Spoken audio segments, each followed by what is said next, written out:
I know why you clicked on this video. It's because you're tired and you're exhausted of loving the same person over and over again, knowing deep down it's not good for you. You keep getting hurt and you don't want to do it anymore.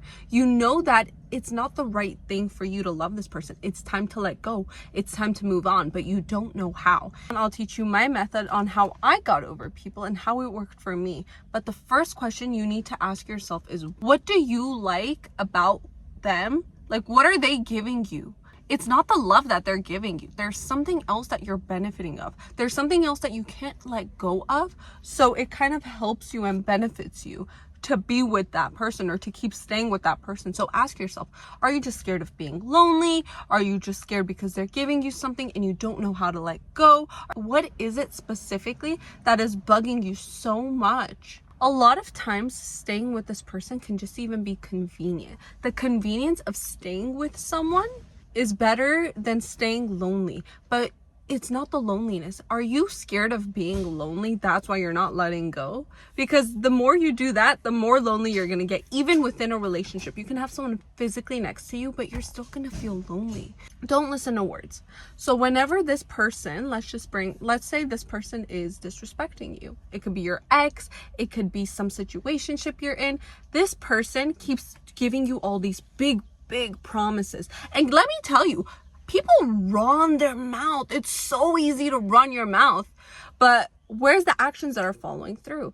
I can literally sit here and tell you guys, I can sit here and tell someone that I'm gonna build a huge castle every single day. Oh wow, I was literally just reciting The Notebook. I could write a letter every single day. Okay, where's the action that follows through? Where's my castle? Knowing that whenever someone is promising you, I promise I'm gonna change. Oh my God, that's my least favorite one. I'm promised that's not gonna be me anymore. You can't change without an action to follow through. So if they're not giving you an action, if they're not saying, hey, this is what I'm gonna do to change, this is what I've done to change, this is what I continue to do to change. If they're not giving you that, don't listen to people's words. It's so easy to lie. It's so easy to say all these promises. It's the action that's the difficult part. So this also can give you an opportunity for an open slot that you need to give them time. So let's say you guys break up, right? Let some time pass through. After 24 hours, don't go back to someone who just broke up with you or you just broke up with them. That's just embarrassing. Like, that's self-respect. But besides that, give it some time. You know why? Just so they can at least start changing. You can see, are they actually gonna change or no? And whenever they come back to you, because a lot of times people do, they'll come back and they'll say they changed. But that time period is to show, did they really change? What action? How did you change? Someone's gonna tell you something. They're gonna promise you something. Be like, okay, so what changed? Make them tell you. Make them show their actions. Oh, I did this to change. I did this to grow. I did this to heal. Because sometimes that time apart is going to give them that realization and they're going to start appreciating you. So one, you're going to be respected in a relationship. And two, they're at least trying. You deserve someone who tries. You shouldn't deserve someone who's just with you just because you want to have someone next to you. Ooh, I have a boyfriend. Are you scared of being lonely? Let's deepen up into what that means, because a lot of people, look, you're scared of being by yourself, and that might not just be physically but mentally in your head. Like I said, someone can be right next to you but you feel alone. You get that feeling that no one gets you. Why does no one want to get to know me? That's because you haven't gotten to know yourself. It's understanding, why am I so scared of being lonely?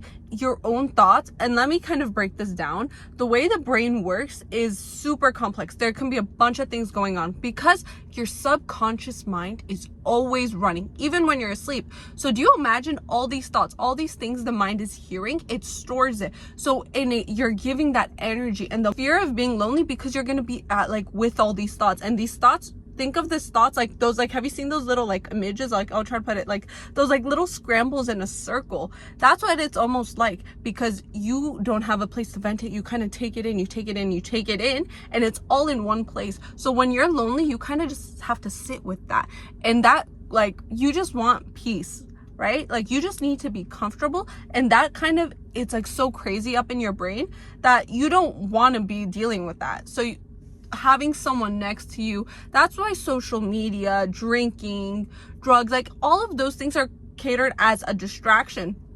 That's why it's so easy for someone to pick up their phone and just start scrolling versus, let's say, reading a book or going through journaling, doing their like activities that will engage their brain and actually sit with their thoughts. Meditation is super difficult for people who just start. Like I'll be one to admit, meditation for me is sometimes so hard for me to sit with my own thoughts that I had to really put in some practice. And I kept trying to, like, my brain would start thinking of different things to try to distract myself. Changing. That's when I started growing, because I actually listened. What is my brain even telling me? What am I listening to? What am I accepting, and what am I letting my energy go to? Because when you know where your energy goes to, you can reroute it to something better. So having someone next to you, that's a distraction. A person is a distraction sometimes. And as much as someone can help you grow, they can also be the reason you're so distracted. This is what I have, and this is the method I really use. I wouldn't have to think about anything else. And that's when I realized you start to build these unhealthy habits with the people around you, because you just start using them as a distraction, even though that's not what you intend to. I really like to take myself to do different activities, whether it's like a little me day or it's just going and doing an activity by myself. Like, I've always respected people who could go and sit in a restaurant alone. At first, I was always like, oh my God, how do they do that? Like, do they have no one to talk to? But then when I started doing it, I was like, oh my God, this is the most healing experience. That there's sometimes even just going on a walk alone or going out and doing an activity like ice skating or something, it is so calming to me. Going on my bike rides, it is like, I love it. I will go out alone now just because I've realized how much I love it. One, I get to really access and have my own thoughts to myself, really process them. I always take my journal too. Like, I'll be sitting at a restaurant, I'll just sit in my journal, and I'll also enjoy a really nice meal. One, I get to experience the things I get to experience without depending on someone else. Like, oh, I really want to try this restaurant, but no one wants to go with me. Go by yourself. Go by yourself. Why are you waiting for someone else to take you when you can literally walk up, drive to the restaurant, walk to the restaurant, get there, go enjoy your time by yourself. Even if it's something small to something big, you can do it by yourself. And it is so fun.